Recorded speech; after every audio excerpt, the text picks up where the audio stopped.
resistance is futile.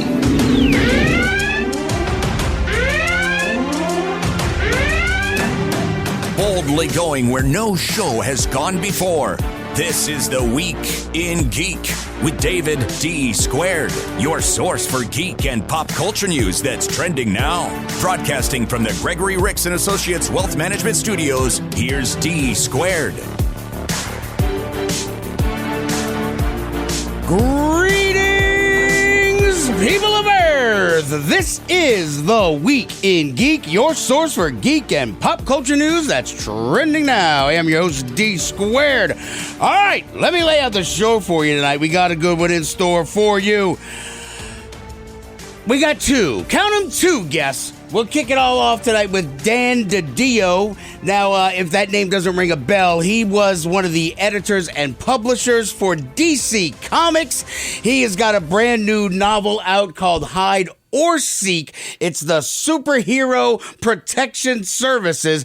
And it's a young adult novel, Scungy. And the thing is, you know who he works with? Who? Frank Miller. Frank Miller. That Frank Miller. The guy who saved Batman. Yes, and Dan Didio, he was in charge of the launch of the New 52. He was head of DC with Jim Lee. That was a good series, man. Yeah, and one of the things we even talked about in the interview is how that really sort of helped kick things off and let people get back in on the ground floor on some of these titles that, you know, I mean, for God's sakes, I think Batman Detective Comics was on issue like 9,023,000. So, people needed to catch up a little bit and figure out what was going on.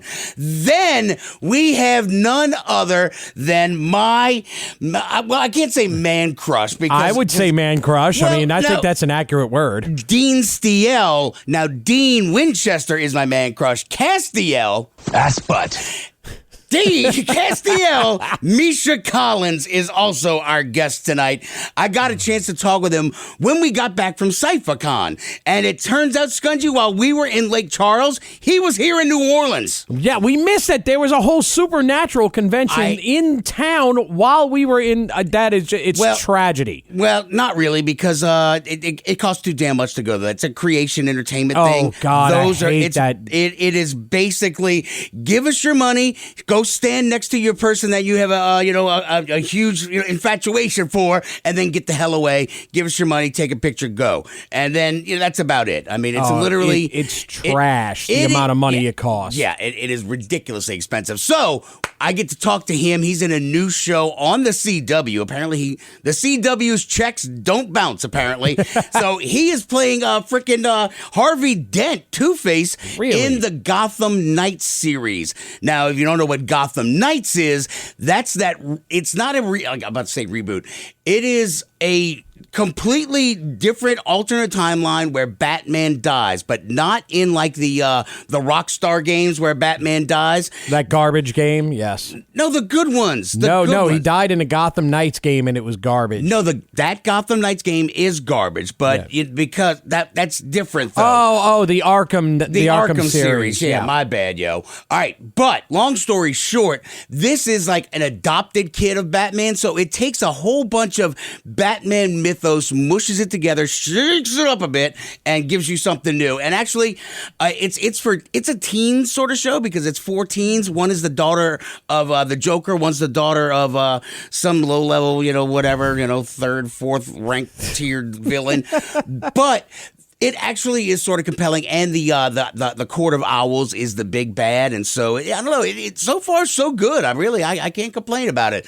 So now that we've done all that, let's see, Scungy, how was your day? While I try to find the button bar, I had a wonderful day at French Quarter Fest. I actually walked from French Quarter Fest right over here to the studio. It was a beautiful day here in New Orleans. Yes, so if anybody had a great day, shut up, we're good.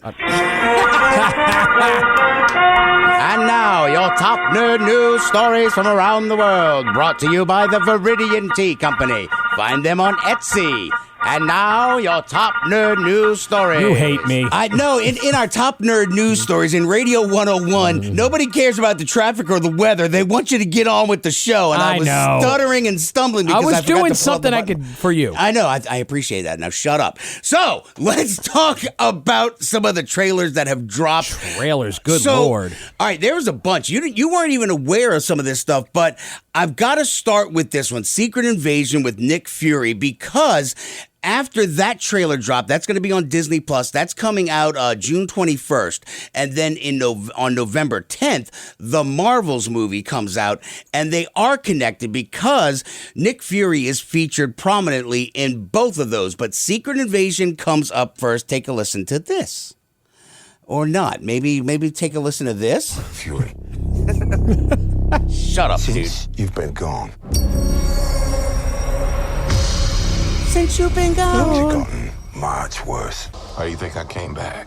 You're in no shape for this fight that lies before You us. have one eye. Old friend. This is personal. Very few of us know about the wars fought in the shadows that have raged on this planet. For eons. Eons. Do you feel responsible? Damn. Dude, why she got to be such a jerk to Nick Fury? B, this whole setup. I hate the dude's voice who plays the Skrull. That guy. He was also in Ready Player One. Like the dude's got marbles in his mouth. Like seriously, he is the worst speaker on the face of the planet. He was the main bad guy in Ready Player One, wasn't he? He's a freaking mush mouth, man. I can't stand the guy's voice, but this tone already and the darkness of it. You see Nick Fury strolling around in his little beanie and a trench coat, and he goes to his own grave tombstone. There's like a secret cache of like information or guns in there, because what does anybody who's not dead put in their grave? Guns. Yeah, right, because that's what you do with them. But this has a cool feel of Captain America Civil War. It has that sort of spy vibe going on. All right, here we go. Where are the Avengers? We couldn't afford them. A TV show, for God's sakes. War is one I have to fight. Alone. Alone, because he couldn't afford anybody. They only have money for one star. Who could that be? Let's see. Maybe it's Don The Cheadle? most wanted man No. on the planet. There's Don No, Cheadle. that's B-list. You know Damn. what they have planned for you. Oh, that's Amelia Clark, Mother of Dragons. Are you going to say she's B-list? The great Nick Fury. A-. One last fight. One last fight. Just one more donut. One more chip. No one can have just one.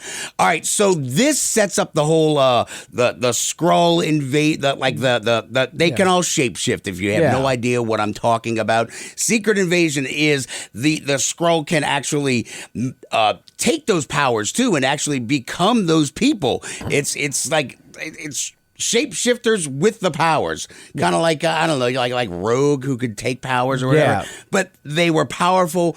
Nobody knows who's who, and even in one scene in the trailer, he like grabs this dude by the throat, and then everybody, all the nameless, faceless peoples in the crowd, all turn into that guy, and he's like, "You're surrounded, dude." Now, I don't know who Amelia Clark is playing, Mother of Dragons, but there's a couple of scenes in here where there's just like this.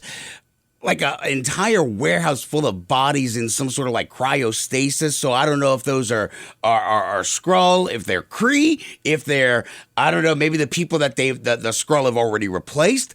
I don't know. This one has a very spy thriller thing going on with it. That's the vibe. It does, and I'm really interested in it because in Captain Marvel, we established that you find out who the Skrulls were, but they made it where like, oh, they're refugees, they're good guys and whatnot. So now, is it a separate faction? Is it all the Skrulls? Which way are they going with this? Because we were led to believe through the MCU, not the comic books, but through the MCU, that the Skrulls were good guys who were just being persecuted. Well, yeah, that one little faction was that Captain Marvel helped in the Captain Marvel movie. Yeah.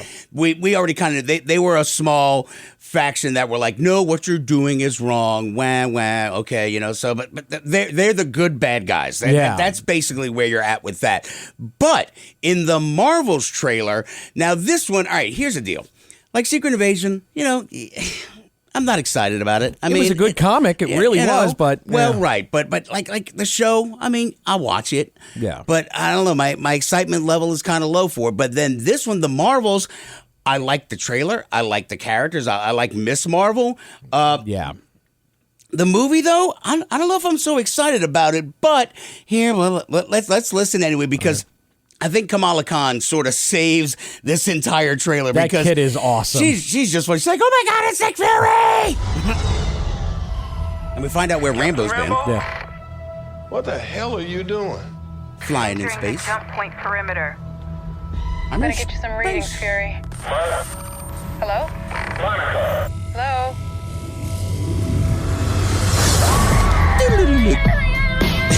There she is.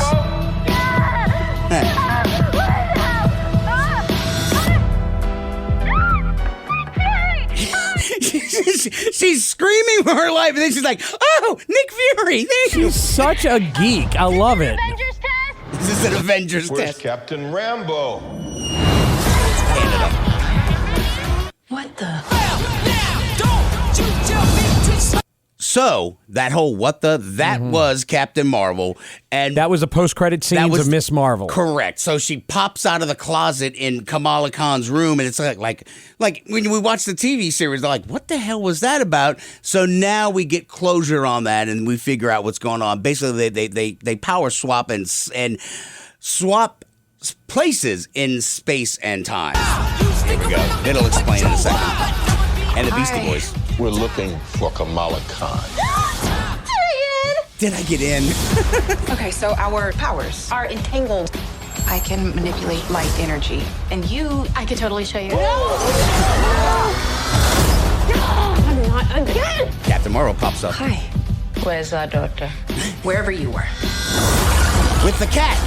The cat. With tentacle. Goose. That's the same Goose. He's a flirkin, not a cat. Oh, okay. Can you say that on the radio? Yes, barely. Oh, this is the whole fight montage. Yeah. You know what? Let me pause it real quick because that fight montage that's going on, they introduce you to the bad guys. They are the Scree and then Ronan the Accuser. I blanked on his name, and you reminded me because like the bad girl who is holding his weapon that it sort of looks like the armorer It's from like a Mandalorian. Maul. Yeah, it's like a Maul. Yeah, you know? so it's weird because then you see some of these other Scree warriors, the blue face people in the background. So I'm not sure what's going on there, but I think it's sort of setting up this other stuff, which is weird to me because like talking about Secret Invasion, it seems like this should go before that. So I don't... The Scree Krull War. Yeah, right. So I don't know what's going on here, but I guess, you know, they're making us watch this crap. So dang it. But here, let's go. We can what? We're a team. Oh, no. We're not a team. We're not a team. We're totally a team. All right, so that is coming out November 10th. November 10th, that's coming out. I love the fact that she's like that star-eyed like teenager, starstruck with everybody. I love Kamala Khan. I'm really interested in it just because of her. Yeah, I mean, but I'm not excited for the movie though. It's coming out November 10th. I'm not like, oh my God, I can't wait.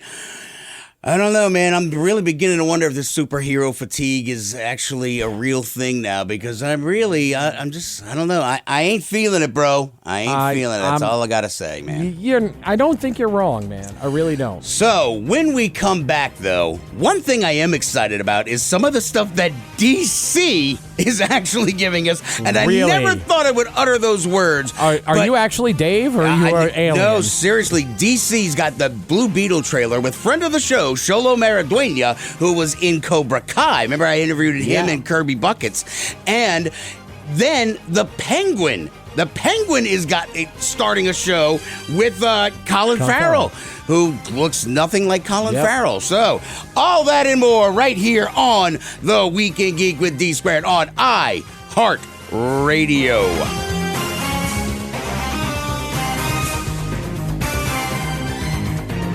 Serving the Louisiana hobby and games community for over 12 years, Gopher Games has prided itself on offering the very best in personalized customer service, unique experience-based events, and premium amenities for our Gopher Academy members, such as after-hours private gaming space, full immersion RPG room, rotating board game library, and coming soon a video game arcade. So join the Gopher community at 4953 West Napoleon Avenue. For more info, go to gophergamesnola.com or the Gopher Discord. Gopher Games, where you got game. Box tea again? Why don't you try the tea blends from the Viridian Tea Company? They sell blends that are guaranteed to make you think outside the box. With blends like Quantum Mechanics, Caligula's Herbal Nerve Tonic, and Manta Ray Dreaming, your tea experience will be out of this world. Look for the blends at Tubby & Coo's Mid-City Bookshop at 432 North Anthony Street or online at Etsy at the Viridian Tea Company. So put down the box and order some tea from the Viridian Tea Company today. Sincerely, your taste buds. Now, from the Gregory Ricks and Associates Wealth Management Studios, this is News Talk 99.5 WRNO.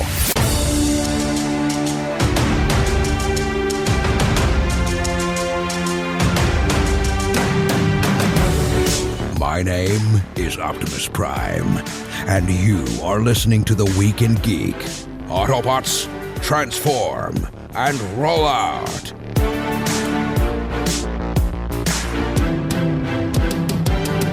Welcome back in to The Week in Geek, your source for geek and pop culture news that's trending now. I'm your host, D Squared. Now, as always, we want to strongly urge you to check out the Facebook page, facebook.com/The Week in Geek. Follow us on Twitter at TWIG Radio, the Instagrams, The Week in Geek, and TikTok, The Week in Geek. Scotchy, how can people listen to this show? Well, if you missed any part of tonight's show, or if you actually want to hear Dave say that he's excited about a DC movie, yes, you can always find us on Spreaker.com or download Spreaker for your smartphone or tablet. We're also on Google Play, Stitcher, Spotify, iTunes, YouTube, and the beautiful iHeartRadio app with the candy-like button. Well, hello there. Yes, you too can be a part of the show. Click that little red microphone button. Leave us a 30-second message. Maybe you have superhero fatigue, or maybe you want to watch the new stuff coming from DC, because one of our guests tonight, Dan Didio, who is coming up next, used to helm DC Comics and DC Entertainment. Like, he was like really... he was up there, man, and now he's chilling with Frank Miller Productions. He's got a new comic book out. He's got a brand new book out. And then later after him, we've got none other than Misha Collins, good old Castiel. Ass-butt. Yes. It is a DC-centric show, man, really. Oh, well, I guess so true, because like he is in, Ass-butt is in Gotham Knights on the CW. So, all right, let's jump right back into it. Now, look, we'll start off with the Penguin. Remember that movie, The Batman? The Batman. The Batman, who had, the sparkly guy from Twilight. Robert Pattinson. Robert Pattinson. Robert I don't Pattinson. know. Yes, so, he's in that, but whatever. Cedric Diggory from Harry Potter. The dude who died. Spoiler. Yes. All right, here's the Penguin. This is one of those moments when you gotta ask yourself, do I feel lucky? Do you, punk? what kind of life do I want? Carefree, easy one? The world ain't built for guys like us. You mean guys that hobble? That's why we gotta take whatever we decide Oh, criminals. is ours. Got it. This Carmine Falco's right hand. Try to push me out. Talking to me? You talking to me? You've seen what I can do. But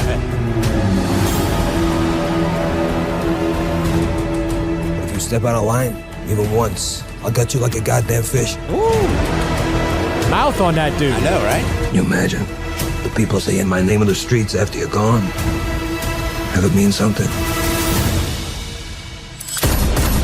I don't know who he's talking to, but he shoots him dead. Yeah. And then he laughs. And then he laughs. The new Kingpin of Gotham. The new Kingpin of Gotham. So this was really just like a teaser that the show is in production on HBO Max. Because look, with Peter Gunn, James Gunn. James Gunn. Spy Hunter. Either that or Sean. I get them both messed up. But with him taking over the DC universe, there was a lot of concern as to what was going to happen with that. So it is staying its own separate Elseworlds thing. And so this spinoff, actually, I mean, look, The Batman, it was a good movie. It wasn't bad. Yeah, it wasn't bad. And so, it was good enough that it deserves to be left alone and they can play in that little sandbox over there. And so this reboot, of the DC universe, I don't know, because I have yet to see Shazam. The second one? Yeah, Shazam 2, whatever, neither have Fury of the Kings or Gods or I don't know, whatever the hell it is. But it's been a long time since I've been excited about a trailer. And this new trailer, The Blue Beetle, who it's coming out in August 18th, and it's got Xolo Maridueña from Cobra Kai. He's the kid. You just love that kid because you love Cobra Kai. I do love Cobra Kai, but no, like this trailer, it's got George Lopez in it. Like, can you think of a more washed up actor that has been like, hey, we need a Mexican, get George Lopez. I mean, like, God, he's even got a scraggly beard like you. He looks pretty awful in the trailer. I'm sorry, I called you ugly, but I am. I have a face for radio. But here's the weird part, though. It smacks of like Iron Man 1 vibes. Like there's some strangeness going on, but it's fun.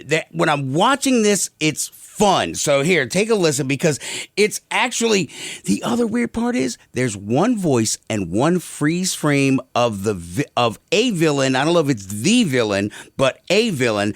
And I'm about 99.9% sure it's Kraven the Hunter, who we've constantly said that he was going to show up because him and Spider-Man were always at odds.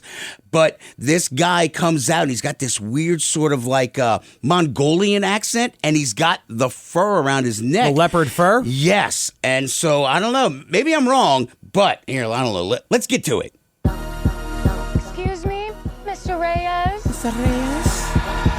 You finished scraping the gum off that lounger or what? He's in this big, giant mansion, like he's in a video. Everything right now feels so out of reach. You always land on your feet, bro. You're Jaime. Jaime. They don't get out much. And it's spelled Jamie. It's spelled Jamie. Like Jesus, Jesus. God, that's my life. But do not open it. You went in to get us jobs, and all you brought back was a hamburger? A big belly burger box. You haven't looked? What the hell is that? Looks like a robot beetle. How did you get it to do that? I think he likes me. Then it eats his face. Get it up. It's a face hugger is what it is. It is. Then it gets on his back. Jaime. This ain't what you want. This ain't what you want. The transformation scene, because it's like I don't know if it's nanotechnology or whatever, how they're doing this, but like all of a sudden though, it just like his face looks like it's melted because it like turns black. It was really weird looking, but cool. Yeah. Oh God, he thinks he's dying. Then it talks. Host acquired. Who said that? Who said that? It's okay. It's gonna be okay. Then he shoots out the roof. So, like Iron Man, when he... How'd you handle outer space? Space. Re-entry systems ready. Wait, no. How did you handle the frosting or the icing? Yeah. This ain't what you want. What is going on? I just want to rock. Got a suit of armor that talks. It's called the Scarab. Oh, okay. It's some kind of world-destroying weapon. It's designed to protect its host. This ain't what you want. Sometimes it does what you want, and sometimes it doesn't. Sometimes you feel like a nut. Sometimes you don't. I think I cut a bus in half. He did. He cut a bus in half. It was awesome. And he's just like, in even slow-mos, you see these people on the bus going, oh my God. what? What would have made that scene better is if they had the dude from Star Trek, like on the bus, with his boombox. Kurt. Yeah, that'd have been awesome. God, Who cares? The scarab chose you. It belongs to me. Oh, and that's from Thelma and Louise. Yeah. I can't remember her damn name. The redhead. Gina Davis or Susan Sarandon? Susan Sarandon. There you go. I multiple choice questions. I'm good at those. You feel for your family.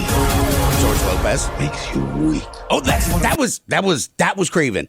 That guy just now. Yeah. That whole love for your family makes you weak. Yeah. I'm 99.9. God, I hope I'm right. You've been waiting for him for a while. Yeah. You've been wanting to be in it. Oh my God, I am a moron. I am an absolute moron. It's not Kraven the Hunter. It can't possibly be Kraven the Hunter because it's freaking DC. Oh my God, DC. you are. Oh my God. All right, you know what? We're going to end the show right now because this is just a huge embarrassment that I'm sitting here going, it's got to be Kraven. Kraven the Hunter. Oh my God. Ass butt. That is me. I am an ass butt. Ass butt. It can't possibly be Kraven. Wow. It can't possibly, unless they're jumping from DC to Marvel.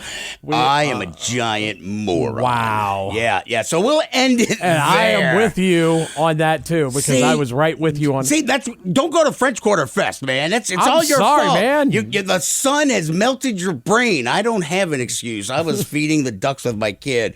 Oh my God! So Blue Beetle coming out August 18th. So let's see. In June we'll have Secret Invasion, and then so the summer blockbusters that ain't looking too bad. So long story short, they call Batman a fascist at the end of it. So that's always fun.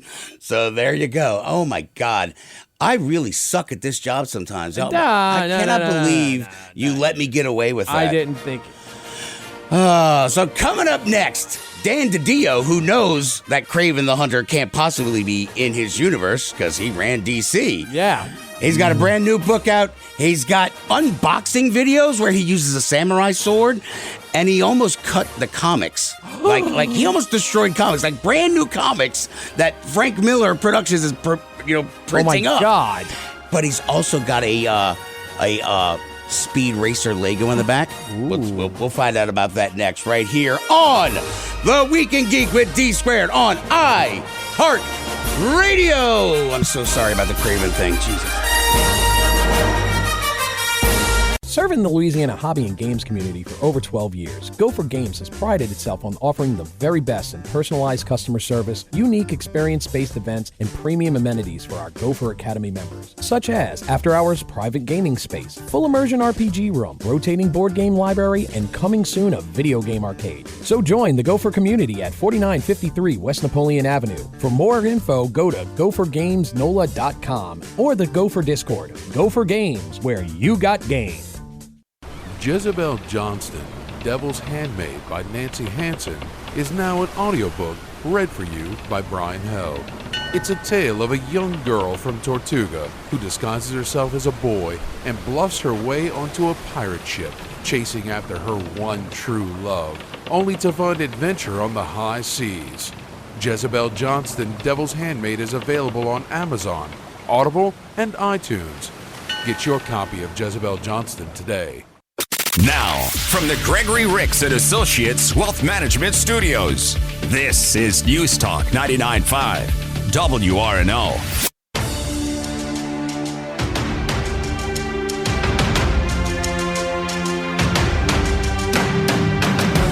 Hello, wonderful friends. It is I, Starfire of Tamaran, here to tell you you are listening to the Week in Geek on the radio. This is the radio, yes? Welcome back into The Week in Geek, your source for geek and pop culture news that's trending now. I'm your host, D Squared. Let's go to the guest line. Comic book veteran from DC, writer, publisher, and publisher at DC Entertainment, now working with Batman legend Frank Miller. And to talk about his debut novel, Dan Didio joins us. Dan, how are you doing today, bud? Good, thanks. When you list all those things, you make me exhausted. I should be taking time off instead of doing a book. What you need to do is be careful with sharp objects when you're unboxing stuff, man. I'm worried, man. You got a sword trying to unbox this stuff. You got like are you okay? I guess you saw the unboxings. Yeah, it's a weird thing because you know what it is. I'm working for Frank Miller and I started our own publishing company, so they send me all my books here. So I'm constantly opening boxes, and this whole unboxing phenomena is so weird to me. I can't explain it to you. So I was opening them, and people were getting upset on how violently I opened comics. So naturally, I decided to really up the ante with each one. So the last couple have been a little extreme, but I think.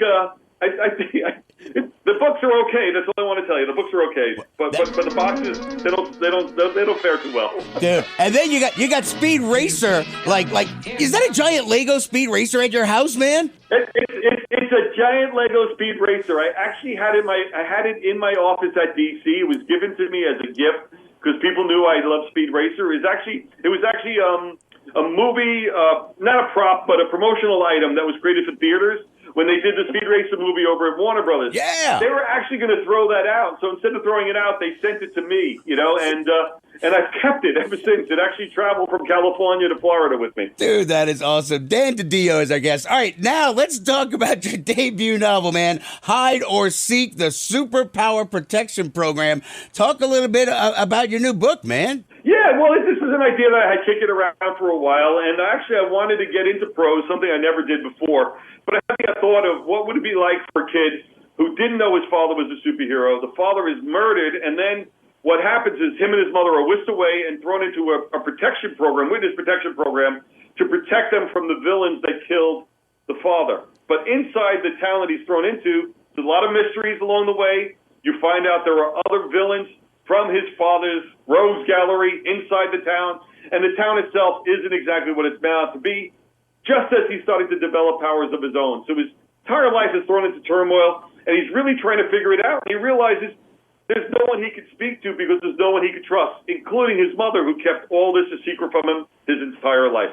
You know, that trope always intrigues me, where there's a child of a superhero and they have no idea about their alternate identity. You know, and it's just like, did I ever know this person who I called my parent? I think that's the main thing. I mean, you know, for a kid, for anybody, if you remember being a kid, your parents have this entire whole life, and it's even I experience it with my own children who are older now. When they're having kids, they start to see things in a changed perspective. But when you're younger, you see your father as one thing, even if he might be something completely different from the way you interpret him. And you realize he had an entire life of his own, and that's what's defined him. And in some ways, that helps define yourself, too, as you try to figure out who you are as you're getting older. Now, Hide or Seek, the Superpower Protection Program is out now. Now, I guess talk a little bit about, I guess it's a prison, though. And so, apparently, these other villains' kids are there, but, it's run by another kid's parent or something like that? Like I'm reading the blurb. Something like that. Yeah, well, the whole concept is that the town itself isn't what it's supposed to be. It's not that he's just thrown into protection. He's in a town and he just fades away into it. The town itself actually turns out to be a bit of a prison. There's no connection to the outside world. There's no way for him to get any messages to his previous life. And ultimately, it's very limited information of what's getting to him. And he feels like he's being watched and monitored the entire time. And this is while he's developing powers. So he doesn't want people to know what's happening to him, so he has to constantly find ways to get away from the town in order to find himself. But along that path, he comes across other kids with similar problems, but their own agendas, and they're all trying to figure each other out at the same time. We're visiting with Dan Didio. His new book, Hide or Seek, the Superpower Protection Program, is out now. Now, look, one of the things I wanted to talk about, you're working with Frank Miller. You've got some other imprints going on over there, but also your time at DC with the New 52. It's kind of like a two-part question, finding new storylines and things like that. But also, one of the things I loved about the New 52 was the reboot for people that had never freaking heard of comics. It's like, well, I can't get into DC. Action Comics is on 532 million. Starting over from scratch and bringing new stories, how did that help you to where you are now? I know it's a long-ass winded question, buddy.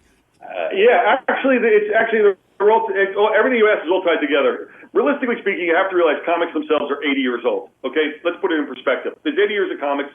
the world where the comics were originally created has changed dramatically since then. And we have to adapt and change with the times. But there's certain things about these characters that are evergreen. I think they resonate with every generation, and you want to find that essence of what makes these characters great and play it against the world that people understand today. That was the logic behind the launch of the New 52, was taking all these great characters that people know, but cast them in a new light in a world without changing them so dramatically that they're not recognizable. Right. And for me, with Hide or Seek, it was creating a book and series that allowed me to create a brand new world, really set in today's time, that people could recognize immediately because it's a world that they live in. And that's what Frank Miller and I are doing with our new line of books for Frank Miller Presents. We're creating comics for today's audience, taking all the things that work in comics, the things that people expect in comics, but casting them in a new light that make them feel extraordinary, fresh, and contemporary for new readers as well as longtime readers. No, and Ancient Enemies that you're writing, I hadn't heard of it until I started, getting prepped for this interview, and I like that. It's kind of like two species fighting on Earth, and you've got these superheroes or superpowered people who are just kind of like, all right, we're stuck in the middle. So I liked it because that was an idea I hadn't really seen before, man. Oh yeah, well it's interesting when you look at the world. Everybody's choosing sides. Right or wrong, everybody thinks they're right. There is no wrong. Right. And that's kind of what what I'm creating with Ancient Enemies, and we're putting people against each other, and there's no decisions being made. Everybody is doing what they believe is the right choices for what they believe in, and it's a little bit of a class war. It's a little bit of a science fiction story, but it really is about these two alien races coming to Earth, and basically each side lands on the different sides of an argument taking place between two different cities, and ultimately how the different cities rally around these heroes and then ultimately put them all in conflict with each other. We're visiting with Dan Didio, author of Hide or Seek, the Superpower Protection Program, out now on shelves. One final thing before we wrap up. We got like 2 minutes left or so. The talent search that you guys are doing, this I love, man. Dude, I've been going to cons since I was like 12, and I'm 48 now. So one of the things is that you guys are doing a talent search to bring in some people. Talk a little bit about how people can get involved with that, because I got a lot of artist friends like Tim Laddie and just a whole bunch of people. How do they get involved? Yeah, what I've been doing is I have a large convention circuit, because as a new company with Frank, we really wanted to get out and hand sell our books and meet with the fans and get a chance for everybody to find what we're creating. It's a very crowded market, and even with Frank's name, we're only 4 books coming out in a world of 150 to 200 books per month. Right. So to be seen, we want to be out there and meeting with people. But it's not just meeting with folks, but connecting with them. And a lot of what Frank wants to bring to the table is a sense of mentoring and craft. He had some great creators teaching him, and by bringing in new talent, he wants to help them build their skill sets so they could be the next creators for the next generation too. So I've been out there, I've been looking at portfolios, I've been reviewing it, I'm doing it at shows. I've got a show in Boston in a couple of weeks. I'll be out there. And what's fun about it is I'm getting to see a lot of people. And actually, I saw a couple of guys at one of the shows that I've actually reached out to and giving them some cover work. So giving them a chance to draw some covers for us and to see if they have the skills to be able to do more with us down the future. But we're open, we're looking. We don't have a lot of books. We only have a couple, so we see a lot more people than we actually need. But hopefully, in this process, we find 2 to 4 people that we feel can help us in new series and new ideas that we will be pushing out next year. Dan, thank you so much for your time, man. I appreciate all the information you've given us. Great. The book is out now, Hide or Seek, the Superpower Protection Program, your debut novel. Thank you so much for your time, and good luck with your book, man. Maybe we'll get a series out of this, man. I'm hoping so, and thanks so much. Thanks for having me on. Yes, sir. All right. Have a great one, man. You know, one of the things that we were talking about during that was the whole, they're going on tour, and they are going to be somewhat near to us, because he said he's in Boston, and they're going to like Emerald City Con in Portland. I mean, like nothing that's close to New Orleans, except they are going to Dallas. I think it's only like 8 hours. Yeah, but like in May or June, maybe July. So like frankmillerpresents.com is what I was following them on there on Instagram and Twitter and all that stuff. And they've got a lot of really cool titles, like that Ancient Enemies title that he was I brought up. It was a cool, interesting idea. Like when sometimes you like where are the new ideas? You know, like Hollywood never can come up with something new, but you've got a lot of these people that are writing novels and coming up with comic books and storylines and serialized stories, and new ideas are still out there. Yeah. You know, it's like here's one, and I was genuinely, impressed that when that Ancient Enemies thing, I'm like, well, that's new. I'm like, that was kind of cool. You know, you've seen those tropes before, but never in that sort of, I don't know, that combination, I guess, as it were. Yeah. So that was Dan Didio. Look, when we come back, we're going to be talking to none other than Misha Collins, but also we're going to have to talk about The Mandalorian, the penultimate episode, because they only got one more left, dude. The final episode 8 comes out on Wednesday. It better be longer than 45 minutes. That's all I got to say, because I don't know how you wrap up a lot of these storylines. They can't keep consistent with a running time, can they? No, they can't. Like one of them was only 35 minutes one time this season. So I don't know, but we'll talk about that after we talk with Misha. Yes, we'll talk with him next. So that's what's coming up next. Misha Collins, star of Gotham Knights, the series on the CW. You can find it on the CW app, Gotham Knights. And he actually becomes Two-Face. Yeah, he becomes Two-Face because they actually had to do the whole makeup stuff. I don't know if it's popped up yet. I'm 2 episodes behind. So we'll talk about that with Misha Collins right here on The Week in Geek with D Squared on iHeartRadio.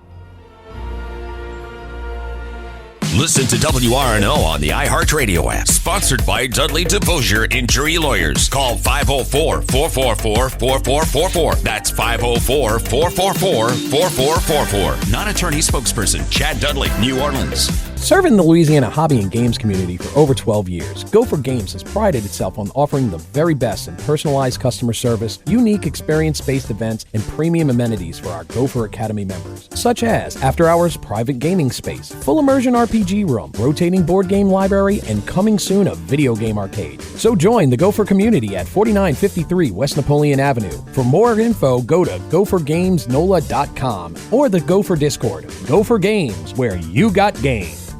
Mata Hari, Agent H-21 is a spy fiction short story anthology about the famous dancer, seductress, and spy from World War I. Mata Hari, Agent H-21, published by Pro Se Productions, has 7 rip-roaring adventure tales about the world-famous super spy that features her battling her enemies by using any weapons at her disposal. Mata Hari, Agent H-21 is available for purchase in ebook and paperback formats on Amazon.com. Every day when we're on the road, people around us endanger themselves and others by looking at their phones while driving. There's the sneak-a-peeker who darts their eyes between the road and their text, or the nightlighter who illuminates their car after dark. If that's you, reconsider before you find yourself becoming the fender benderer, the got-a-ticketer, or, worst of all, the driver who killed someone.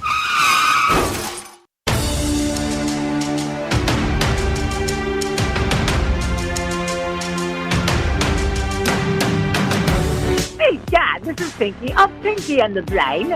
And when Brain and I are not planning to take over the world, which is pretty much never, but when that happens, the only show we listen to, or rather the only show Brain allows me to listen to, is The Week in Geek on WRNO.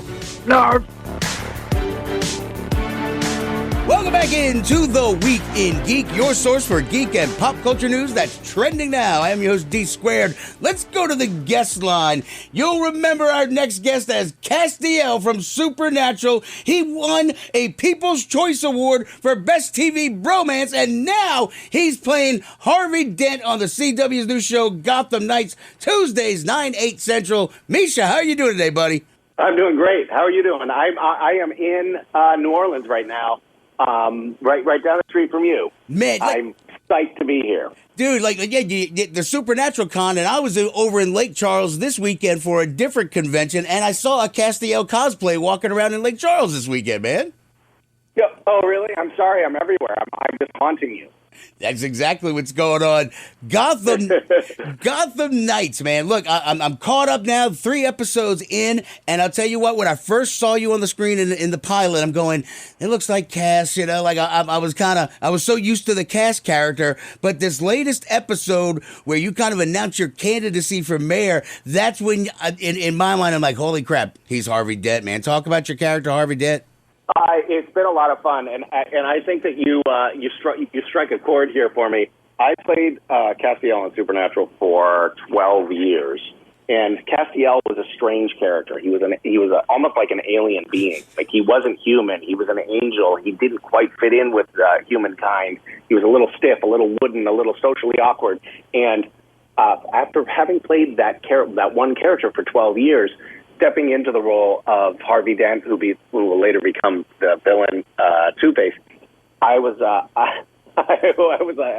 have to confess, a little nervous that I wasn't going to be able to play a human being anymore. I was like, as far as I know, I've broken my acting altogether, and I can just play an alien being. So it has been really cool to get into this character who is a very complex and very fraught human. Harvey Dent, in our version of this story, most people are familiar with the character because he's been in countless Batman movies over the years, and is a very frequent visitor in the Batman comic books. But Harvey Dent, in our version of the story, had an abusive childhood and a family history of identity dysmorphia, which is split personality disorder, and he's trying to keep it all bottled up in himself as he's continuing to fight crime and run for mayor in the city of Gotham and trying to take down this evil cabal and trying to rescue Batman's adopted son.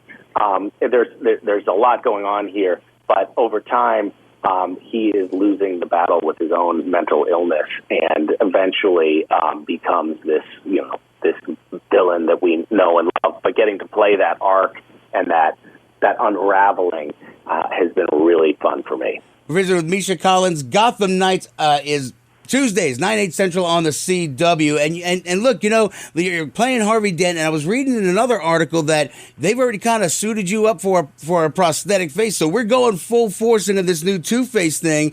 And one of the things I read was that when they were interviewing you, you talked about Tommy Lee Jones' character, and you said buffoonery. And I find it funny because Tommy Lee Jones said the same thing about Jim Carrey, called him a buffoon. I did not know that. So this is part of the legacy, I guess. Each person that takes on these Batman supervillains gets to call his predecessors a buffoon. That's exactly what's going on. Hey, look, Misha. You know, okay. Let me just tell you a little story. So okay. I'm not saying this as an exaggeration, but Tommy Lee Jones. When I probably have watched Tommy Lee Jones's acting in the movie The Fugitive probably 50 times because I just loved his work. Tommy Lee Jones was the actor that I most wanted to emulate when I was a young actor. Wow. And so when I went back to watch Tommy Lee Jones' version of Two-Face, I was like, oh my God, he really did a terribly clownish version of this character. I do not want to do anything like that. But when I went in to get, they have to fit your eye, like have to measure your eye with all this like special medical equipment to fit a custom contact lens because my face gets terribly scarred and one of my eyeballs is destroyed. So they had to fit a custom contact lens for the makeup, and I went into this optometrist, and she said, you know, I got to tell you something. It's a little bit weird, but 30 years ago, I did the same thing for Tommy Lee Jones when he was playing Two-Face. I fit his eye. What? Isn't that crazy? That's crazy. Oh, my God. Small world. That's awesome. Misha Collins is our guest. Misha, we only got about a minute left. There was something about, look, you took off some time to go to a Tibetan monastery back before when you were in college. We got like 30 seconds. Tell me about it real quick. Well, I have done a lot of exploring of the world. I've been a fairly serious meditator for a long time, and I think it all did start at a monastery in Asia many, many years ago. I think, I probably wouldn't still be acting if it weren't for that inner work, because it keeps me sane, keeps me from having split personality disorder. That's awesome. And Random Acts, your nonprofit, you do a fantastic job, man. And the scavenger hunt, man. Dude, I just love everything you're doing, Misha. I thank you so much for your time today, man. And wish you the greatest. Thank you for your kindness. Hey, let me add one more thing. If anybody wants to catch up, on the CW every Tuesday, we air a new episode at 9, 8 Central. But if anyone wants to catch up and has missed the first few episodes, you can stream anything that's already aired on the CW app or on the CW website. So just go there to catch up with the first 3 episodes, and then you can watch the 4th episode live. Yeah, I watched it on my Xbox, the CW app on my Xbox. So, Misha, thank you so much, dude. I appreciate your time, man, and great luck. Good luck moving forward, my friend. Thank you, sir. I think I said I love him. You were this close. You would say, because you do love him. All right, I'm so proud of you. I really am. Nice. I'm proud of you for not just like gushing like a schoolgirl for him, or not doing ass butt. I had that clip just for him, but we only had like a shortened amount of time. But yeah, no, the whole Tommy Lee Jones thing. Yeah. I mean, the buffoonery just cracks me up. So yeah, that was fun, man. And finally got to interview him. But the Gish Wish thing that he does and the scavenger hunt. I mean, the dude does so much stuff like for charity. It's awesome. Yeah. All right, so look, we only got about 2 minutes left. So wait, where's the klaxon? Here we go. All right, spoilers for Mandalorian Episode 7, Season 3.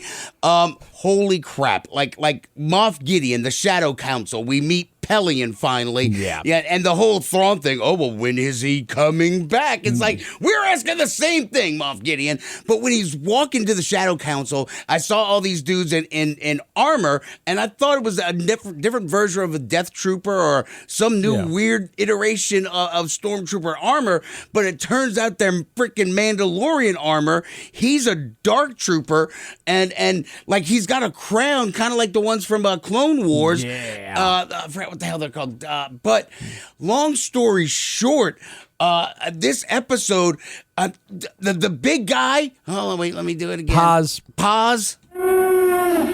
He goes out in a freaking blaze of glory. I mean, his whole that Gatling gun burns up. They take him down with the 3 Praetorian guards. Like, he took them all down. He's like, get you some! And then the Praetorian guards come in and like, Dude, and they murderized him. But so Mando has been kidnapped. Now it's called Spies. That episode was called Spies.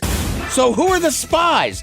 I mean, you got the girl in the beginning who's already an Imperial. Yeah. It's either Axe Woves or the Armorer. It's one of the two. My God, it's got to be one of the two. Axe Woves is a piece of crap. I'm thinking it's him. If it turns out the Armorer, I'm quitting. I'm not watching the show again. I'll be done with it. Forget about it. I'm done. So it better not be the Armorer. That's all I got to say. I agree. All right, there we go. All right, follow us on Twitter, Instagram, Facebook. Download that free iHeartRadio app. Download your iHeartRadio app. Till next time, keep your nerd flag raised high. WRNO FM, New Orleans, an iHeart radio station. Available everywhere on our free iHeart Radio app. #1 for music, radio, and podcasts, all in one.